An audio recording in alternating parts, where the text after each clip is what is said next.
통쾌하고 시원하게 오늘의 이슈를 분석합니다. 김지윤의 픽.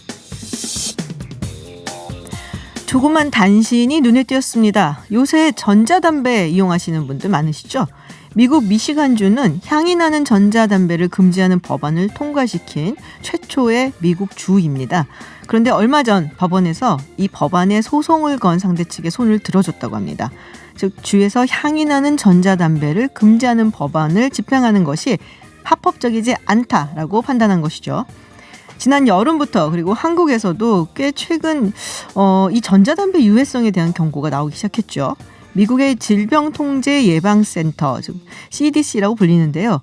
여기서는 전자담배로 인한 폐질 환자 숫자는 대략 1,299명, 그중에 29명이 사망한 것으로 추정한다라고 합니다. 아무래도 한 가지 이유로 사망 원인을 찾기 어렵고 그래서 아직 추정이기 때문에 좀 더 역학조사를 해봐야 하겠지만 전자담배 액상에 포함된 대마 유래 성분, 즉 THC를 그 원인으로 보고 조사 중이라고 합니다. 사실 유해성을 경고할 수는 있지만 정부 차원에서 금지하는 이런 강력한 방침 취하기 쉽지 않죠. 이유는 청소년이 이 전자담배에 더 친숙하게 다가갈 수 있기 때문이라고 합니다. 시끄러운 우리 국회에서도 어제 사실 이 문제에 대한 논의가 있었다네요. 국민의 특히 청소년 건강과 관련된 이야기인데 좀 더 공론화가 되면 어떨까 생각합니다. 네, 최근 가장 주목받은 이슈와 인물을 인터뷰하는 스포트라이트 시간입니다. 앞서 임지병 교수와 검찰개혁 관련한 얘기 나눠봤죠. 특히 공수처법 이야기를 했는데 지금 국회에서 이견을 좁히지 못하고 있는 상황입니다. 자유한국당은 공수처는 절대로 안 된다.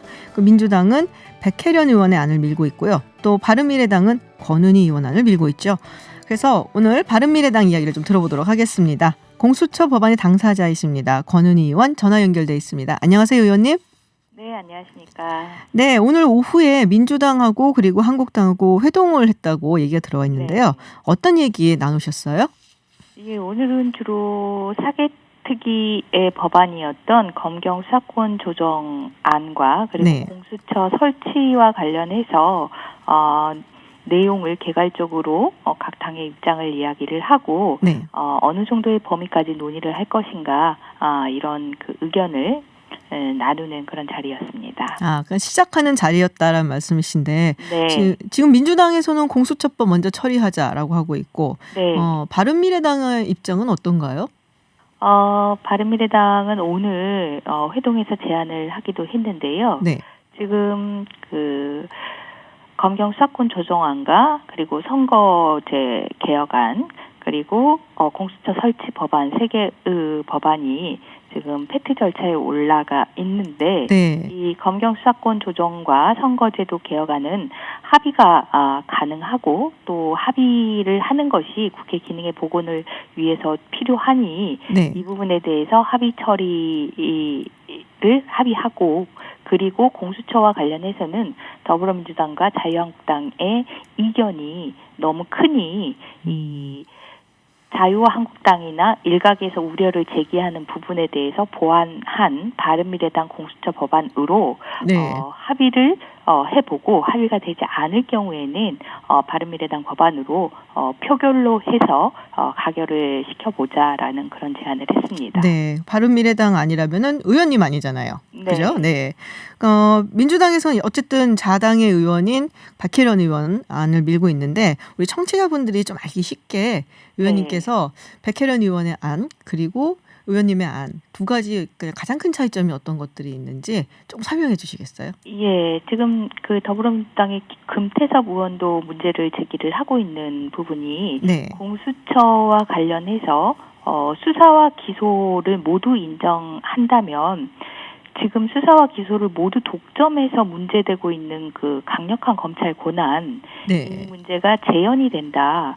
그런 조직을 만들 수는 없다라는 것과 그리고 대통령의 권력의 손아귀에 있는 그런 수사처를 만드는 것이 정치적 중립성의 문제에서 심각한 우려가 있다라는 두 가지 그런 우려가 제기가 되고 있는데요. 네. 바른미래당의 이 공수처 법안은 이 문제를 불식시키기 위해서 공수처장의 임명과 관련해서 인사청문회가 끝나고 나면 국민의 여론 등이 수렴이 될 테니 그러한 부분까지 고려해서 국회의 동의 절차를 밟자 그렇게 해서 조직의 독립성을 정책 중립성을 보다 보장을 하자라는 그런 안을 담고 있고요. 네, 잠깐만 정리를 하면은 이제 공수처장 같은 경우는 백혜련 의원안은 국회에서 청문회는 있지만 대통령이 임명하지만 바른미래당의 안은 국회의 동의를 얻어야 된다는 그 점이 다른 거죠. 네, 그렇습니다. 네. 그리고 수사 기소권과 관련해서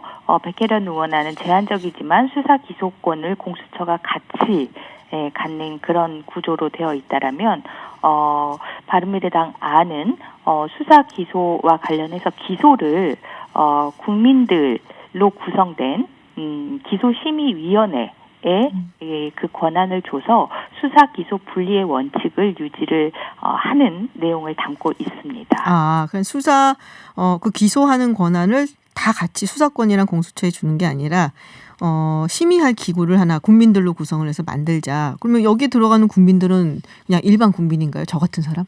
예, 일반 국민이고요. 지금 현재 국민참여재판에서 그 배심원을 구성하는 방식으로 일정한 연령 이상의 국민을 대상으로 무작위로 추첨을 하고 그리고 사건의 이해관계가 있는 사람들을 제외를 하고 일정한 교육을 받아서 의결을 할 수 있도록 하는 그러한 방식의 기소심의위원회를 구성하자라는 안입니다. 아, 기소심의위원회. 그래서 기소권을 공수처가 가지는 것을 배제하는 방향으로 가자라는 말씀이신데 바른미래당에서는 근데 검경 수사권 조정을 먼저 해야 된다는 입장이라고 들었는데 맞나요? 아, 그거는 아니고요. 네네. 검경 수사권 조정안은 합의의 가능성이 있는 법안입니다. 네네. 예, 그리고 선거제도 개혁은 국회 기능의 복원을 위해서 합의를 해야 할 필요성이 아주 높은 그런 안이고요. 그래서 검경 수사권 조정안과 선거제도 안은 합의를 해서 합의 처리를 하자라는 것이고 그거와 별개로 공수처 법안에 대해서는 합의를 위해서 노력을 해보되 안 되면 각자의 입장을 굽히지 않으면 이 바른미래당의 공수처 법안으로 표결로 해서 처리할 수 있도록 하자, 가결할 수 있도록 하자라는 입장입니다. 그렇군요. 그럼 선거제도 개혁안이나 검경수사권 조정안 같은 경우에는 국회에서 이제 논의가 이루어지고 합의가 이루어질 것 같은데 이 공수처 법안만큼은 바른미래당의 안을 그거는 고수를 하시겠다라는 말씀이신 거잖아요. 예. 네. 그렇군요. 지금 자유한국당 측에서 이 공수처에 대해서 굉장히 반발을 많이 하는 것 같아요. 특히 말씀하신 것처럼 검경 수사권 조정 같은 경우에는 여러 가지로 좀 합의를 해서 우리가 이거를 할 수 있다. 그런 입장도 있는 것 같은데. 네. 옥상옥이라는 이야기 이게 이제 어떻게 보면은 검찰을 권한을 뺏는다. 근데 거기서 또 다른 검찰을 만들어내는 옥상옥을 만들어내는 거다. 이런 이야기도 하고 있는데 의원님 보시기에는 어떠신가요? 이거는 보는 관점에 따라서 옥상옥인 불필요한 조직이 될 수도 있고 아니면은 그동안의 한국 수사에 있어서 이 은밀하게 내밀하게 펼쳐진 고위 공직자 등의 부패 범죄를 수사하기 위해서 필요한 조직일 수도 있는데 그간의 한국 수사의 관행을 살펴보면 그 공수처라는 기구를 설치를 해서 부패 범죄에 대한 그런 전문성과 부패 범죄에 대한 각성을 좀 갖는 것도 필요해 보인다라고 생각을 합니다. 그렇군요. 알겠습니다. 지금 바른미래당이 공수처 반대를 자유한국당하고 공조를 할 수도 있다라는 얘기가 나오고도 있는데 사실인가요? 그건 아닌가요? 저희 바른미래당 공수처 법안이 있고 바른미래당 공수처 법안으로 합의가 되지 않을 경우에는 빠른 시일 내에 이 바른미래당 법안으로 표결 처리하는 것에 저희들이 함께 노력을 하겠다라는 입장이고 다만 이 선거제도 개혁과 그리고 검경 수사권 조정은 충분히 국회 내에서 합의할 수 있으니 그것은 합의 처리에 대해서 합의를 하자라는 그런 입장입니다. 그렇군요. 근데 의원님, 저희 청취자분들이 많은 얘기를 하신 게 이 법안에 왜 국회의원은 안 들어가 있어요라고 의견들 많이 보내주셨거든요. 국회의원이 들어가 있습니다. 아, 들어가 있어요?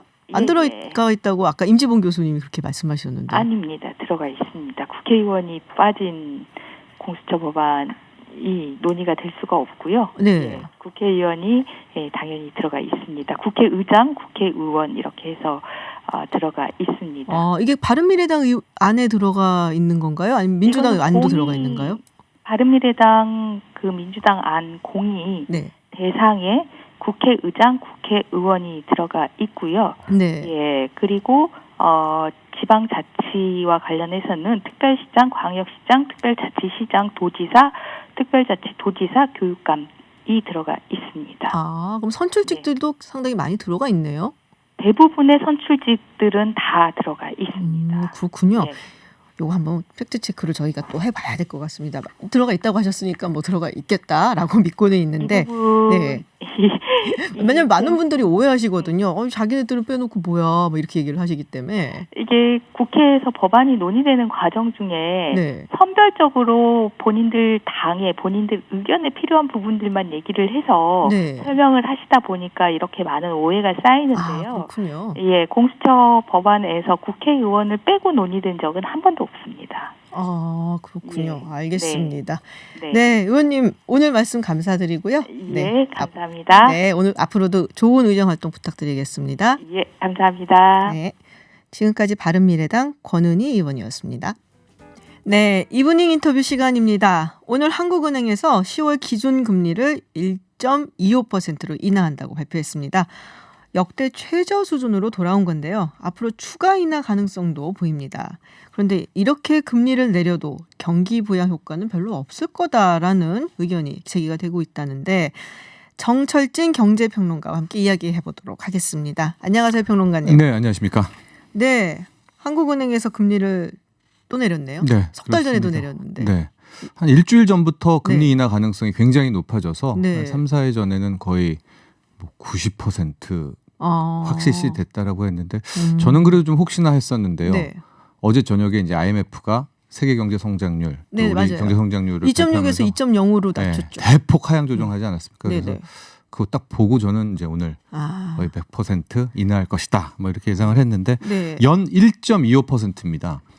사상 최저금리인데 우리가 한 번은 가봤어요. 그러니까 언제요? 2016년 말부터 2017년까지 네. 갔다가 그 다음에 이제 금리 인상을 좀 했다가 다시 금리 인하로 가는. 그러니까 다시 그 자리로 한 번 왔었는데 이제 문제는 이 연 1.25%에서 끝나는 게 아니라 어쩌면 더 내릴 수도 있다. 더 내릴 가능성이 높다는 게 이제 시장의 중론입니다. 이렇게 이제 금리가 인상하거나 인하하거나 하면 그게 도대체 무슨 의미일까? 우리 네. 경제가 어떻다는 이야기일까라고 많은 분들이 궁금하실 것 같아요. 그렇습니다. 좋은 건 아닌가 봐요. 아주 쉽게 생각하면은 이제 금리 이렇게 생각하면 좋을 것 같아요. 제가 어린이 경제 교실 같은 거 강의할 네네. 때 금리를 올린다. 음, 그럼 이자를 더 많이 준다는 뜻이잖아요. 그렇죠. 그럼 시중에 있는 돈들은 어떻게 은행에 하겠습니까? 가겠죠. 은행에 가겠죠. 네. 그럼 시중의 돈은 마르겠죠. 네. 네. 그러면 경기를 약간 좀 억누르는 효과가 있겠고 음. 금리를 내리면 이 시중에 있는 돈들이 이자 별거 없네. 그럼 내가 이 돈을 가지고 뭐 투자를 딴 데 해볼까, 뭐 써야지. 해볼까 하면서 돈이 풀리겠죠. 네네. 그래서 일반적으로 경기가 막 좋아요, 화랑이에요, 막 더 좋아져야 할 때는 금리를 올립니다. 거기에 맞춰서. 좀 이렇게 너무 많이 쓰지 마세요. 컴다운 이런 시켜야 거군요. 되니까. 네. 반면에 이제 나빠지고 더 나빠지고 더 나빠질 것 같으면 금리를 뚝뚝뚝 떨어뜨려서 이제 시중에 유동성을 좀 풍부하게 공급한다. 이게 이제 통화 정책의 기본 메커니즘이다. 이렇게 생각하시면 그렇군요. 되겠습니다. 그러니까 결국에는 지금 경기가 좀 안 좋다. 안 좋고 네. 향후 전망도 아이고. 밝지 않다라는 뜻이겠죠. 네. 미국도 지금 금리 인하 자꾸 얘기가 나오거든요. 네. 예, 연준도. 이게 이제 여기서 역설이 나오는 거예요.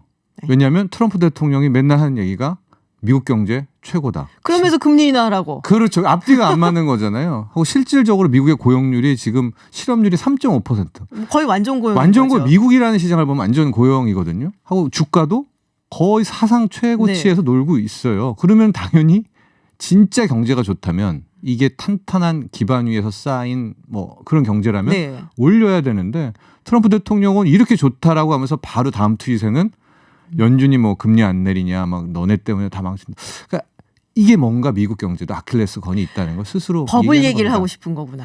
버블이라기보다는 네. 진정한 성장은 아니라는 거죠. 아. 네, 양적 완화 2010년 이후에 돈 찍어내기로 네네. 만든 하나의 결과물에 지나지 않는다라는 건 이제 제 생각이고요. 네. 트럼프 대통령 좀 다른 생각을 갖고 있겠죠. 아니 네. 내년에 선거가 있잖아요. 네. 근데 우리 정치학 같은 경우는 이렇게 선거가 있고 그러면은 바로 그 전에 돈을 많이 푼다는 얘기를 해요. 네. 그 일렉토럴 사이클이라고 얘기를 해갖고 네. 아무래도 그래야지 이제 좋은가 보다 경기가. 그래서 이게 현직 대통령이나 현직 의원들한테 유리하게 작용을 하니까. 그렇죠. 네, 그런 그런 게 거를 있거든요. 아마 트럼프 대통령도 염두에 두고 있을 것 같습니다. 그렇군요. 네. 아 그러면 한국 경기가 그렇게 썩 좋지 않다라고 지금 약간 전망을 네. 그렇게 하고 계신 건데 그러면 지금 금리 인하를 하면은 좀 경기가 좀 살아날까요? 이제 거기에서 많이 엇갈리는 대목이었었고 이제 오늘도 네. 뭐 여러 가지 뭐 전망 분석들이 나오고 있는데요. 일단은 현 상황에서는 금리를 연 1.5%에서 1.25%로 0.25% 포인트를 낮췄다고 해서 네. 이게 뭐 엄청난 경기 부양 효과를 가져올 것이다라고는 조금 힘들 것 같습니다. 뭐 여러 가지 이유가 있는데요. 가장 큰 것은 일단은 금리폭 자체가 낮아요. 가령 현재가 이제 연 5% 네네. 정도 돼요. 기준금리가. 그리고서 이제 막 두 번, 세 번 막 내립니다. 그러면 앞으로 내려갈 길이 굉장히 많잖아요. 그렇죠. 근데 지금 연 1.5에서 1.25 이미 굉장한 초저금리에서 또 낮춘다고 한다는 것은 현 상황에서는 그리 이제 큰 효과가 없다는 것이고 더 중요한 문제는 국내 가계부채가 이미 1,500조가 넘습니다. 굉장히 문제라고 그러더라고요. 나도 빚, 네. 저 사람도 빚, 다 빚이에요. 그러니까 모두 빚? 여기서 이제 모두 아니, 웃을 빚이기 일이 때문에 아니에요. 예. 게다가 엄격한 대출 규제를 또 같이 병행하고 맞아요. 있으니까 금리가 낮다고 하더라도 신규로 또 누가 돈 빌려서 막 돈 쓰기는 힘들고 아니면 기존의 대출자들이 대출이자 부담이 줄어들 수는 있겠지만 네. 그래서 이제 그 가처분 소득을 늘려서 경기 부양한다는 건데 어느 정도 요만큼 낮춰가지고 얼마나 늘릴 수 있을까라는 좀 실효성에서는 좀 논란이 있기는 한데 네. 그럼에도 불구하고 한국은행이 금리 인하를 택한 것은 시장에다 어떤 신호를 주는 거죠. 지금 정부도 재정 정책으로 적극 재정으로 경기 네. 살리려고 하니까 중앙은행인 우리도 뭐 동참한다. 그러니까 우리 시장 참가자들이요. 잘해보자. 네, 그런 어떤 상징적인 뭐 의미도 함께 둔 금리 인하가 아닌가 또 이렇게 바라보고 있습니다. 그렇군요. 근데 제가 그걸 봤었거든요. 이 금리 인하한다 그러니까 어떤 분이 인터넷 커뮤니티에서 제가 본 건데 한 달에 9,000원 덜 내겠네요. 뭐 이런 얘기가 있어갖고. 그렇죠. 예. 그리고 더 효과를 보려면 그래서 차라리 좀 버텼다가 아예 한 0.25%포인트가 아니라 네. 0.5%포인트 정도로 그냥 팍 하는 것들 그런 충격요법이 뭐 더 좋지 않냐 뭐 그런 의견도 있고 좀 다양한 좀 시선이 있는 것 같아요. 근데 이제 1.5에서 1.25가 된 거잖아요. 네. 말씀하신 것처럼 원래 저금리잖아요. 굉장히. 그렇죠. 근데 여기서 더 어떻게 또 낮출까 싶기도 하고 네. 심지어 뭐 0%로 간다 뭐 이런 얘기도 나오는데 네. 일본인가요? 어떻게 왜 지금 이제 한 번 남았어요. 네. 한국은행의 금융통화위원회가 11월 한 번 남았는데 제가 보기엔 바로는 못 낮출 것 같고요. 이제 내년에 한 차례 그러면 연 1%가 되는 네네. 것이고 뭐더 나빠지면 말 그대로 또 0자를 앞에 보게 될 것 같은데요. 0%대 금리? 근데 이제 우리나라의 통화 원화잖아요. 네네. 그러니까 우리가 금리라는 게 이런 유동성을 풀고 말고의 효과도 네네. 있지만 원달러 환율 즉 한 국가의 통화 가치를 결정하는 중요한 요인이기도 하거든요. 그렇죠. 이것도 좀 어려운데 가령 이제 금리를 올리면 전 세계에 있는 돈들이 이자 한 푼 더 받으려고 한국으로 오게 되면 오겠죠. 원화를 막 찾으면 원화 인기가 높아지니까 몸값이 높아져서 원화 강세. 네. 금리를 자꾸만 낮추게 되면 별거 없네 떠나면 원화 원화가 낮아지는 약세. 거죠. 그러니까 우리는 아직도 이 원화라는 외환 보유고에 대한 문제가 있어서 제로금리까지는 힘들지 않을까. 한 차례 정도 한 연 1%까지는 뭐 충분히 여진이 있다고 봅니다. 그렇군요. 이게 왠지 이 얘기 들으니까 우울해져요. 경기가 좀 많이 안 좋구나라는 생각이 들어서. 네. 근데 이제 말씀하셨던 것처럼 금리 인하를 하고 그러면은 이제 뭐 큰 효과는 없을 것이다. 그렇지만 어쨌든 금리가 낮아지니까 네. 필요한 돈을 일단은 이제 필요하면은 다 쓰자. 네. 뭐 필요도 땡겨서 써야 되는 사람들도 있으니까요. 그렇죠. 가계부채가 더 늘어난다. 예. 이런 부분도 우려가 있을 것 같은데요. 예. 그러니까 더 빚지라는 얘기냐? 뭐 이런 뭐 질문이겠죠. 게다가 지금 또 하나의 우려는 투자 쪽으로는 안 갈 것 같고 그럼 또 부동산으로 가서 머니 게임이 되지 않겠느냐는 그런 우려가 있는데 과연 이 금리나 초저금리와 부동산의 이제 역학관계는 좀 많은 전문가들이 좀 의견이 엇갈리고는 네. 있는데요. 저는 일단은 여기서 더 낮췄다고 해서 부동산에 또 한 번 랠리가 온다거나 하는 그런 모습은 아니라는 쪽이거든요. 왜냐하면 경기 침체, 경기 다운 불황 사이클로 갔을 때 그게 초저금리라고 해서 부동산만 나홀로 호황인 경우는 역사상 없었습니다. 아, 그런가요? 예, 가령 생각해보세요. 2009년, 10년, 11년, 12년 세계 금융위기 터지고 무지막지하게 그렇죠. 금리 인하를 했어요. 뭐 미국도 마찬가지고. 네. 그때 당시에 국내 부동산 생각해보시면 될 텐데 돈이 있어도 안 갑니다. 당시에 뭐 강남의 음마 아파트가 7억 원대까지 있었던 시절이에요. 지금 생각하면 뭐 이거 예, 그때도 저금리였었거든요. 그래서 예. 경기가 나빠서 금리를 낮추고 있는데 돈이 부동산으로 간다. 현 시점은 아니라고 보고 그럼 지금 강남에 막 뭐 30평대 30억 예. 하는 건 뭐냐. 제가 봤을 때 지금 강남으로 들어가는 돈은 그 강남 아파트가 뭐 40억 50억이 될 거를 바라보고 들어가는 것 같지는 않아요.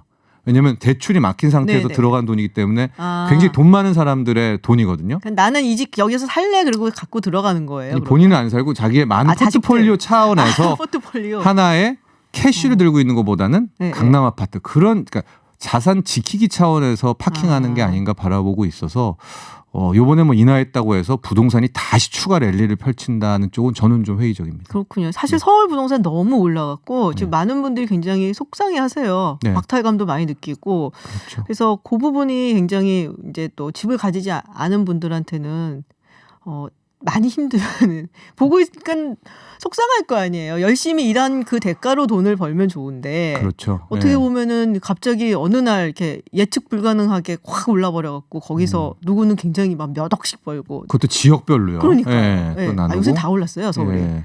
그런가요? 예, 요새 서울 다 올랐어요. 아니, 오르는 폭이 그렇죠. 상승 폭이. 어느 네. 땐 좀 더 많이 오르고 하긴 네, 하는데 네. 그래도 지금 보시기에는 이걸로 인해서 더 부동산 랠리가 올 것 같지는 않다. 네, 뭐 3차 랠리가 되겠죠. 근데 저는 회의적입니다. 예, 그렇군요. 알겠습니다. 네. 좀 우울한 소식이긴 했지만 어쨌든 굉장히 설명도 너무 자세하게 잘해주시고 네. 우리 청취자분들께 또 도움이 좀 됐으면 그러게요. 네, 도움이 됐을 것 같아요. 네. 네, 알겠습니다. 오늘 얘기 감사합니다. 감사합니다. 네, 지금까지 정철진 경제평론가였습니다. 한 주간의 따끈따끈한 스포츠 이슈를 전하는 스포츠 피플 시간입니다.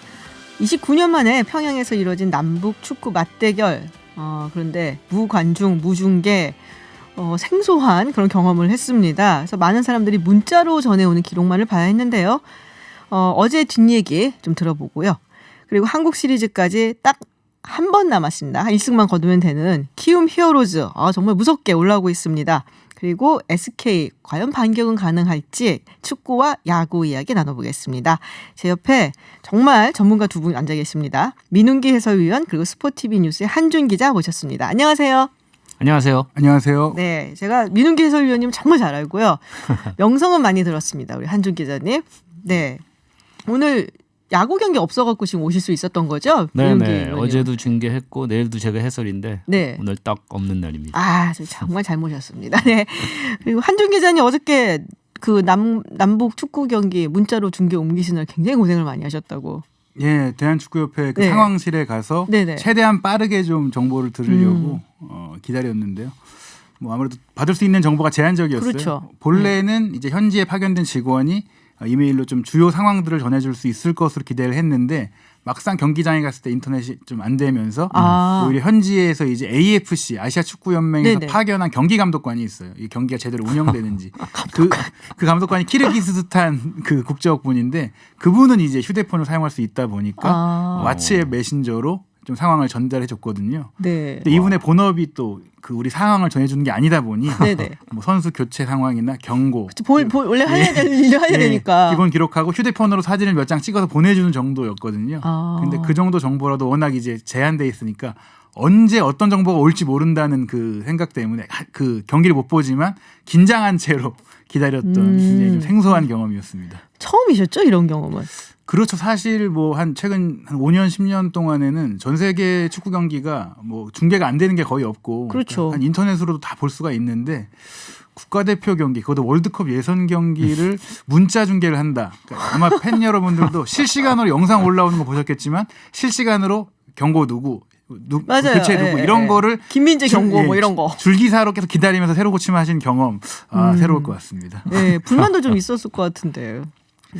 뭐 아무래도 그 기자들도 현지에서 좀 상세한 득점 상황이나 경기 플레이 상황을 들어야지 그렇죠. 그걸 관련해서 기사도 쓰고 얘기도 전할 수가 있는데 이런 정보로는 기사를 사실 쓰기 어렵거든요. 그렇죠. 그러다 보니까 좀 불만이 있었지만 막상 시작하고 나서는 또 경고 누가 받았다 이런 것만으로도 와 대단한 소식이다 이렇게 느낄 정도로 약간 어떻게 보면 이제 과거에는 우리가 또 멀리 있던 경기 한 20-30년 전에는 이렇게 선배들이 취재하지 않았을까라는 생각을 하면서 나름 또 화장실도 편하게 갔다 오고 추측성 기사가 많이 올라오더라고요. 아 경고가 이렇게 오는 거 보니까 굉장히 경기가 과열되는 것 같습니다. 뭐 이런 추측성 기사 이런 게 올라오는데 야구 경기는 이런 적이 있었나요? 무관중 경기 거의 제 기억에는 없는데. 네, 저도 찾아봤는데 과거가 이제 자기가 응원하는 팀이 뭐 성적이 너무 안 좋다거나 혹은 또 구설수가 큰 게 터지거나 이러면 팬들이 자발적으로 우리 무관중 경기 합시다 뭐 이런 의견을 낸 적은 있는데 그런 적은 없고요. 실제로 된 적은 없고 주최 측에서 이렇게 팬들의 입장을 이렇게 딱 뭐 거부하고 못하게 한 거 이런 거는 들어본 적이 없습니다. 이게 사실 어떻게 보면 좀 정치적인 의도가 들어간 것이 아니냐라는 생각을 많이 할 수밖에 없는데 이 어쨌든 볼 수는 있는 건가요? 뒤늦게라도. 뭐 이것도 사실은 미정인데요. 아, 미정이에요? 애초에 통일부 관계자가 이제 영상을 받기로 했다고 먼저 알렸는데 협회 쪽에서는 이게 정확하지 않다. 왜냐하면 이 영상이 정확히 어떤 영상인지 아직 파악이 안 됐습니다. 영상은 존재해요. 왜 존재하냐면 피파 규정상 이 경기가 정상적으로 진행되었는지 그리고 판정에 문제는 없었는지를 검토하기 위해서 전체 영상을 무조건 촬영해서 그 전달하게 돼 있어요. 근데 그 영상이 TV 중계가 가능한 그런 화면으로 찍은 건지 아니면 경기 상황만 파악할 수 있는 건지 그리고 최종적으로는 이것을 대중에 공개를 해도 되는지 여부가 아직 체크가 안 됐는데 이 여부는 이제 협회 관계자와 연락이 돼야 되거든요. 근데 지금 대표팀이 막 베이징에 도착을 했고 베이징에서 이제 맡겨놓은 휴대폰을 받아서 서울행 비행기를 탈 때 그 연락을 줄 수 있거든요. 휴대폰 거기다 맡겨놨어요? 예, 일단 못 들어가니까. 못 갖고 들어가니까. 아, 그럼 거기다 다 맡겨놓고 그냥 진짜 깜깜이군요. 예, 베이징에 맡겨놓은 거죠. 경유하는. 베이징에? 그렇기 때문에 그거를 받아야 이제 연락을 할 수가 있어서 밤 8시가 지나야 그 영상을 우리가 볼 수 있는지를 좀 알 수 있습니다. 인판티노 회장 갔었죠. 거기에. 그렇습니다. 갔고 전세기로 타고 갔고. 아무 말 안 해요. 그거 보고 좀 황당할 텐데 피파 회장으로. 그러니까 공개적으로는 이제 이 언론의 자유 그리고 팬들을 볼 수 없게 만들고 응원단을 못 오게 하는 부분에 대해서 질타를 했지만 현재 규정상으로는 징계를 할 수는 없어요. 왜요? 왜냐하면 2차 예선까지 월드컵 2차 예선까지는 마케팅 권리, 그러니까 중계 방송이나 관중에게 티켓을 제공하는 그 권한이 각국 축구 협회에 있거든요. 3차 예선인 아시아 최종 예선이나 기타 경기는 AFC와 피파가 주관을 하지만 2차 예선은 사실 워낙 많은 팀들 그리고 사실은 경제적으로 열악하기 때문에 중계를 못할 수 있는 지역도 있어서 그런 규정을 이제 징계를 줄 수 없게 돼 있거든요. 그렇군요. 징계는 안 되는군요. 그렇다면 중계료, 입장료 이런 거 수익인데 그런 거니까 버린 거죠. 사실은 맞아요. 우리 줬다 그러지 않았나요? 예, 그 준 것은 아니고 사실 중계권 협상이 진행이 됐어요. 저희가 직접 북한에게 줄 수는 없지만 그 다른 그 에이전시를 통해서 중계권을 살 수가 있고 실제로 방송 3사가 지상파 3사가 협상을 했는데 알려진 바에 따르면 사실 북한이 통상적인 액수보다 2배가량 높은 150만 달러를 요구했다고 얘기를 들었거든요. 그런데 이 협상 과정이 결국에는 방송사가 오케이를 했거든요. 그런데도 사실은 수락을 하지 않았어요. 계약금을 지불했지만 계약금이 북한 쪽엔 전달이 안 된 것으로 확인이 그래요? 됐고요. 그럼 누가 갖고 있나요? 일단은 에이전시가 갔다가 다시 돌려줄 것 같은데 결국에는 그런데 좀 약간 민감해갖고 많은 분들이 추측하기로는 북한이 돈을 많이 받으려고 저러는 거다라고 봤지만 결국은 돈 문제는 아니었던 것 같고 또 우리에게 경기력이 좀 밀리니까 질까봐 이런 것이 아니냐고 했지만 사실 그런 것도 아닌 것 같아요. 왜냐하면 무승부였잖아요. 무승부이기도 했고 관중들이 안 왔잖아요. 그렇죠. 이기고 싶으면 관중들을 맞아요. 많이 넣어서 좀 압박을 줬을 텐데 그런 이유보다는 아마도 정치적인 이유가 크지 않을까. 오히려 이렇게 파행적인 운영을 통해서 뭐 우리 정부를 조금 압박하려는 게 아니냐. 뭐 그런 정치적인 이유가 이번 경기 파행의 좀 원인이 아니냐는 분석들이 좀 지배적으로 아니 원래 나오고 스포츠에 있습니다. 이렇게 정치적인 의미를 부으면 안 되잖아요. 지금 NBA도 지금 뭐 난리가 났는데 그래서 지금 조금 착잡하긴 해요. 그런 얘기를 들으니까 지금 또 페더러 12님 로저 페더러 팬이신가 봐요. 저도인데. 네. 그 문자 보내주셨어요. 어제 경기 북한이 무슨 생각으로 중계도 안 하고 무관중을 했는지 이해가 잘 되지 않네요. 경기 질 것 같아 그런 건지 참 황당하고 이상한 경기였다. 많은 분들이 그렇게 생각하실 것 같아요. 저도 뭐 이런 경기를 내 생전 보다니 그런 생각을 되게 많이 했었는데 그리고 경기는 좀 약간 격했나 봐요. 뭐 충돌도 있고 경고도 일단 문자로 날라온다는 얘기 계속 좀 왔거든요. 그러니까 사실 경기 상황을 상상을 해야 되는데 네, 상상. 북한에서 먼저 경고 2장을 받았고 네네. 그 선수들이 중앙 미드필더였다는 점에서 우리 공격할 때 거칠게 끊지 않았을까라는 상상을 해볼 수 있고요. 네네. 우리 또 경고 2장을 받았는데 중앙 수비수 2명 김영권 선수와 김민재 선수였거든요. 그 점은 역시 경기 막판에 북한이 그래도 역습을 하지 않았을까라는 네네. 좀 상상을 해볼 수가 있고 사실 웹상에 그 트위터에 주 북한 스웨덴 대사가 영상을 좀 올렸어요. 그분들은 티켓을 살 수 있었다고 하더라고요. 대사관이 있으니까 평양에 주재하는 외교관들에게는 티켓을 팔았다고 해요. 그분들이 보고 트위터에 올렸는데 충돌하는 장면만 또 나오더라고요. 왜냐하면 중계하려고 찍은 건 아니니까. 그렇죠. 아마 경기는 굉장히 치열한 경기였을 것이다. 0대0이기도 했고 북한은 홈이고 또 북한 선수들 입장에서 정신적으로 아무래도 무장이 돼 있을 것 네네. 같아요. 그러니까 평양에서 열린 경기에서 북한이 14년 동안 진 적이 없어요. 모든 팀을 상대로. 그렇다고 들어요. 그럴 정도로 아마 좀 우리 선수들에게도 어려운 경기였을 것 같습니다. 네, 그렇군요. 어쨌든 뭐 무승부긴 해도 지금 예선 H조세 1위 우리가 그러면은 이제 앞으로 어떻게 되는 건가요? 사실 객관적인 전력에서 저희가 이 2차 예선을 못 넘어가기는 수 있는 상황은 아닌데 북한과 사실 승점은 같아요. 북한도 2승 1무, 우리도 2승 1무거든요. 제일 중요한 게 이제 11월에 있을 레바논 원정인데 우리가 과거 이제 2014년 월드컵을 준비할 때 레바논 원정에서 지면서 이 조광래 감독이 경질됐던 적이 있습니다. 가장 어려운 것이 역시 중동에 가는 건데 이 레바논 원정만 사실 지지 않고 넘어간다면 뭐 사실상 최종 예선 진출에 거의 확실하다고 볼 수 있습니다. 네, 알겠습니다. 북한의 야구팀은 없죠? 있나요? 북한이 야구가 있습니다. 있어요? 네. 오. 북한이 지금 그 아시아 야구 연맹, 국제 야구 연맹 다 가입이 돼 있어요. 그래서 저희도 이제 KBO에서도 북한과의 어떤 야구 교류 같은 것도 추진을 하려고 하는데 사실은 야구가 뭐 대중적으로 인기가 있거나 이런 아니 왜요? 아니고 저도 이제 알아보니까 평양 청춘거리 구장 남포구장 이렇게 야구장이 딱 2개 있다고 합니다. 네. 그리고 또 매년 뭐 청년 선수권 대회라는 것이 또 열리기도 하고. 네네.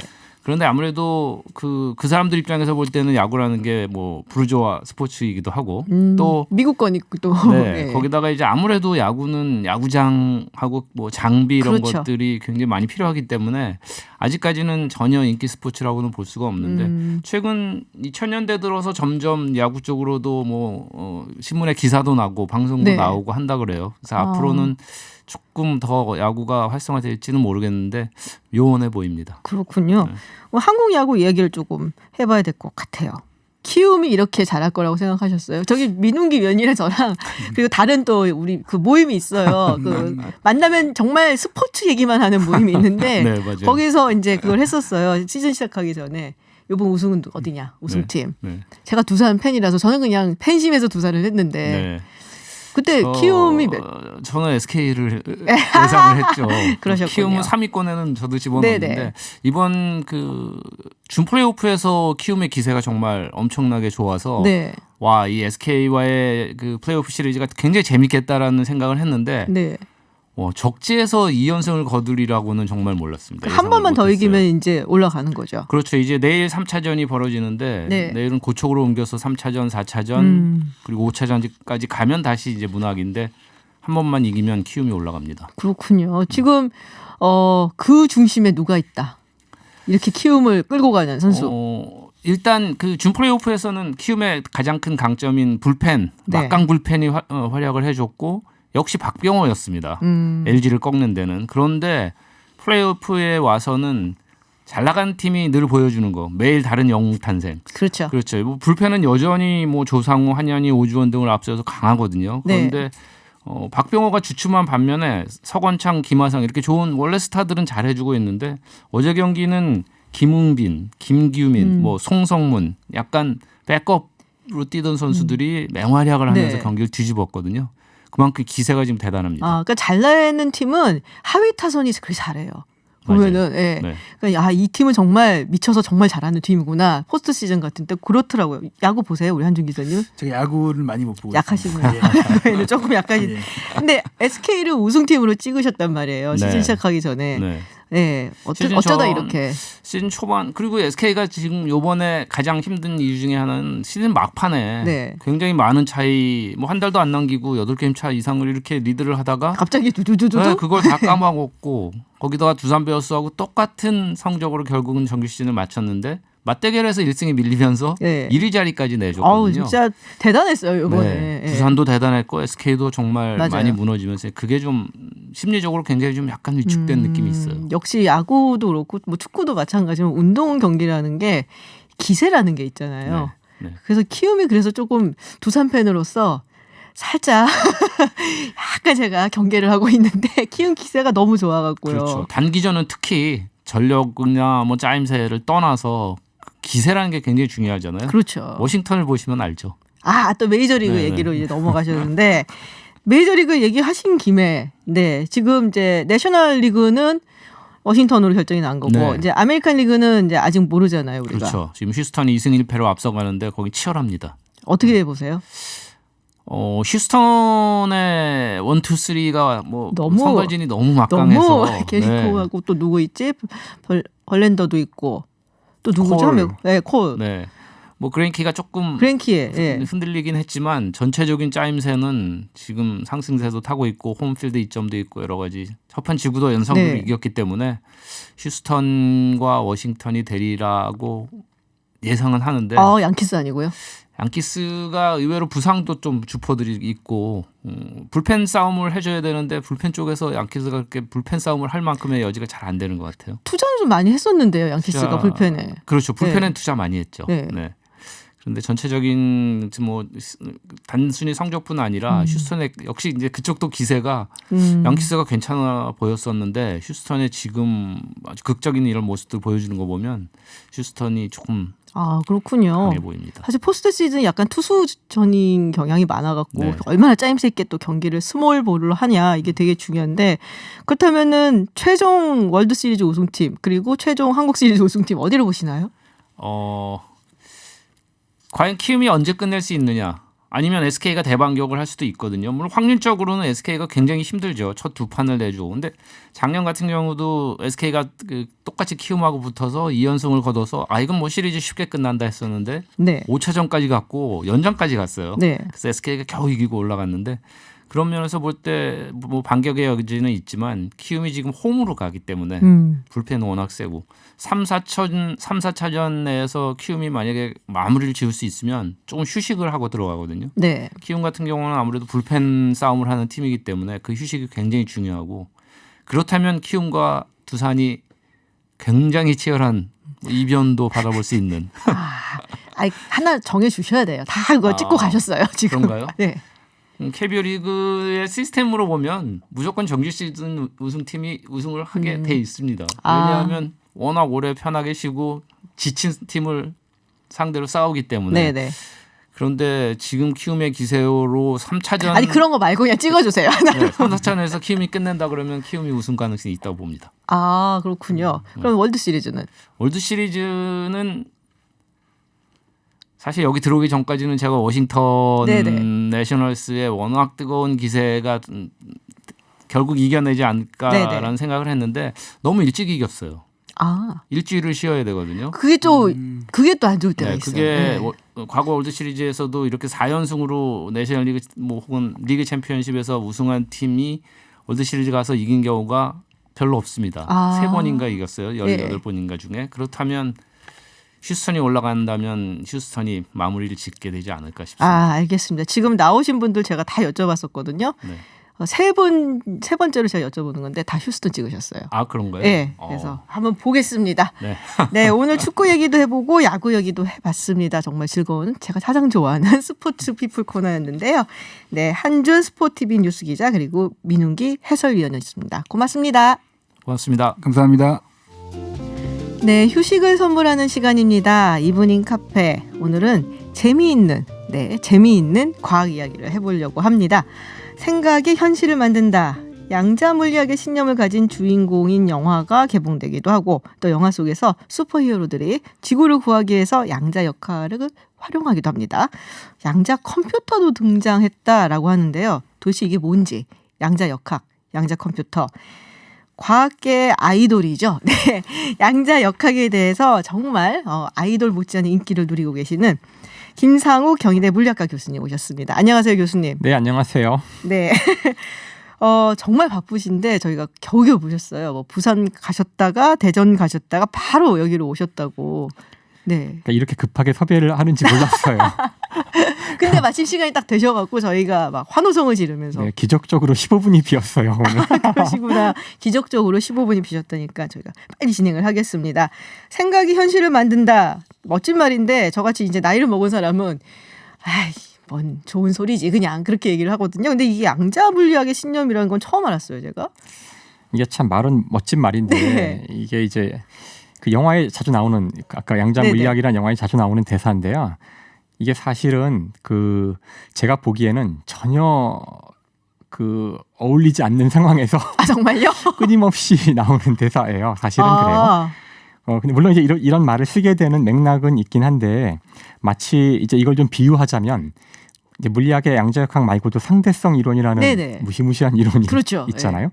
그걸 사람들이 이제 오해를 하고서는 모든 것이 상대적이야. 이제 이런 거 할 때 항상 야, 아인슈타인의 이론에 따르면 이것도 상대적이고 저것도 상대적이고 이제 그런 식으로 쓰이고 있는 문장이에요. 사실은 안타까운데. 그렇군요. 그러니까는 정확한 의미는 잘 모르고 그냥 이렇게 얘기를 많이 쓴다는 말씀이신데 일단 양자역학, 양자물리학 뭐 이거 어려워요. 제가 문과 출신이라 갖고 별로 친하지 않습니다. 그리고 개중 물리를 제일 못했어요. 제가 학교 다닐 때 설명을 아주 간단하면서도 저 같은 사람도 알아들을 수 있게 양자역학에 대해서 좀 해주세요. 그렇게 쉽게 설명할 수 없다는 게 양자역학이고요. 심지어는 이거를 정말 전공을 하고 꼼꼼하게 공부를 해도 이해할 수가 없다는 게 이 학문의 큰 특징이에요. 그래서 그 노벨 물리학상을 수상하신 그 리처드 파인만이라는 물리학자가 있는데요. 이제 그분이 단언코 얘기한 적이 있어요. 이 세상에서 양자역학을 이해한 사람은 한 명도 없다. 정말요? 그 본인까지 포함한 얘기겠죠. 그래서 이런 말을 할 정도로 까다로운 그 분야인데요. 그 몇 마디로만 정리를 하자면 지금 여러분 눈에 보이는 주변에 있는 모든 것들은 사실 원자라고 불리우는 너무나 작아서 우리는 감지할 수 없는 작은 조각들의 합으로 돼 있어요. 그거는 배운 기억이 나네요. 원자, 분자 뭐 이런 거. 그렇죠. 그러니까 마치 레고 블록을 상상하시면 돼요. 그러니까 서로 똑같이 생긴 레고 블록 수천, 수만, 수백억 개가 모여서 우리 주변의 모든 걸 만들고 있는데 그 레고 블록이 어떻게 행동하는지를 다루는 학문이 양자역학이에요. 레고 블록이 어떻게 행동하는지를 다루는. 즉 원자들이 어떤 식으로 행동하는지를 다루는 그런 학문인데 그 원자들은 그것들이 모이면은 뭐 고양이도 되고 인간도 되고 책상도 되고 하지만 그 각각 원자 각각은 고양이나 책상이나 인간과는 전혀 다른 방식으로 움직여요. 그래서 그 원자를 다루는 학문을 아예 따로 만들어야 했던 거죠. 그래서 그게 이제 양자역학. 그 이름이 양자역학입니다. 고양이 얘기가 나와서 그런데요. 그게 뭔가요? 슈레딩거의 고양이. 저 열심히 읽어봤는데 못 알아듣겠더라고요. 고양이 좋아하시나요? 강아지를 더 좋아합니다. 이거 고양이한테 되게 비극적인 이야기라.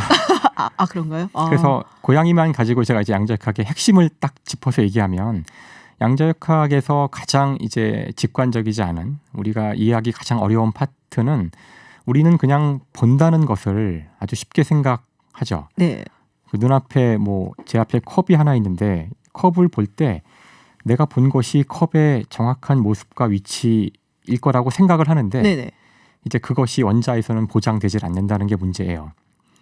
왜냐하면 이제 본다는 것은 빛이 그 물체에 부딪혀서 반사되어 사방으로 튕겨나가는데 튕겨나간 빛 가운데 일부가 내 눈에 닿은 것을 보았다라고 얘기해요. 그런데 문제는 이 빛에 맞으면 지금 빛에 맞고 계신데 아프세요? 아니요.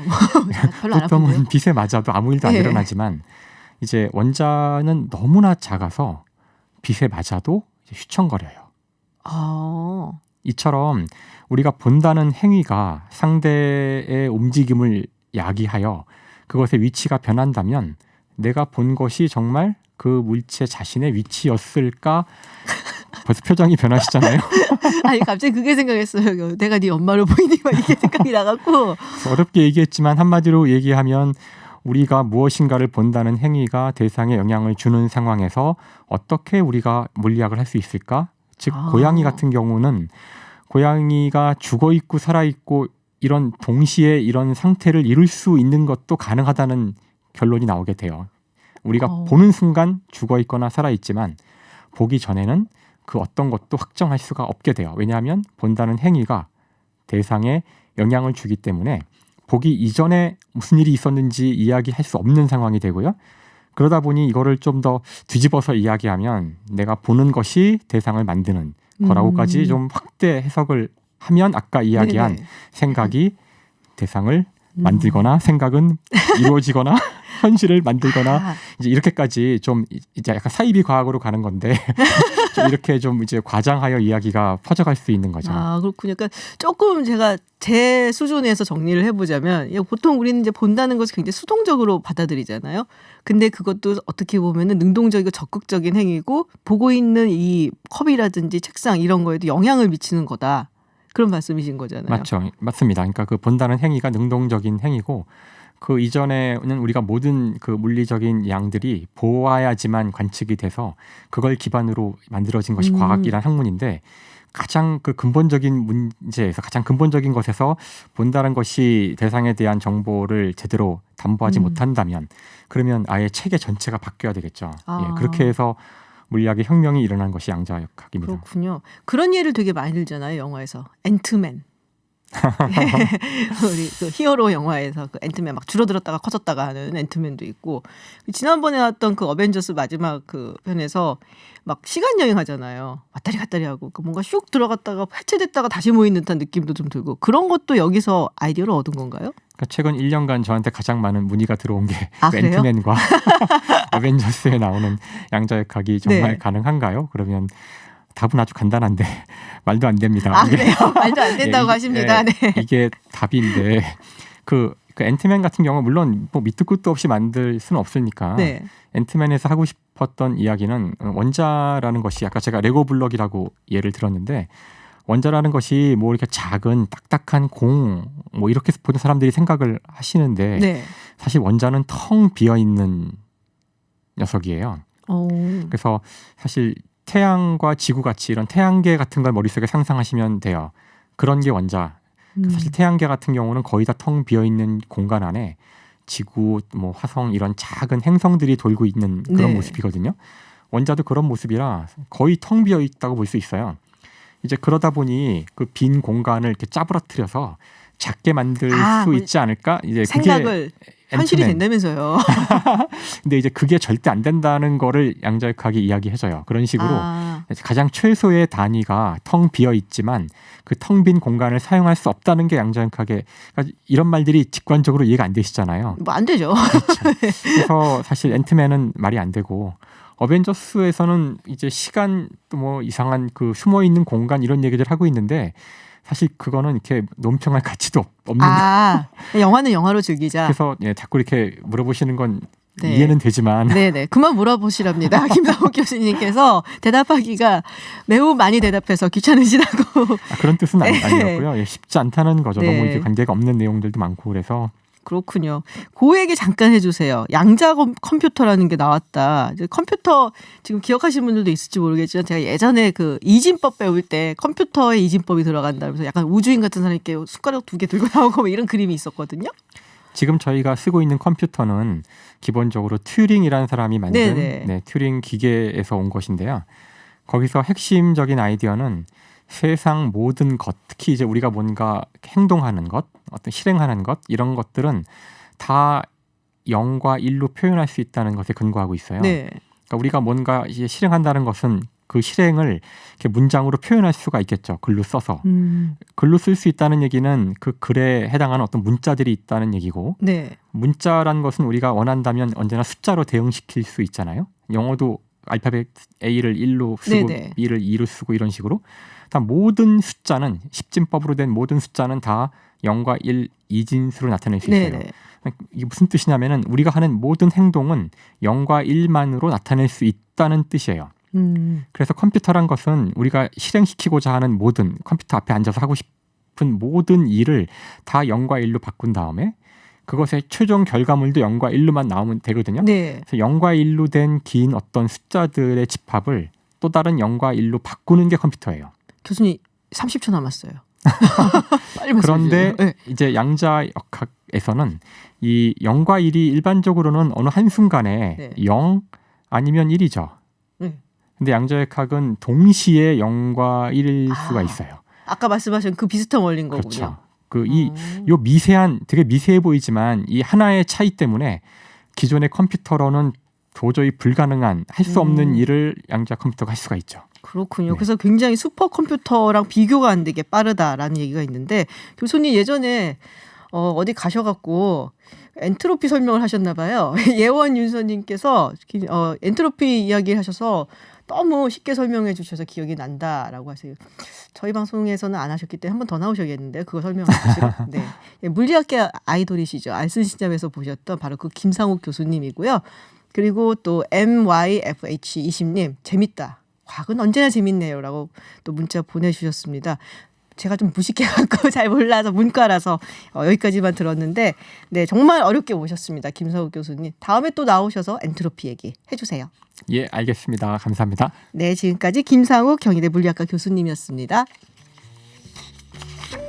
네, 김지윤 이브닝쇼 오늘 여기까지입니다. 신청곡 보내드리려고 했는데 시간이 없어갖고 저희가 다음에 보내드릴게요.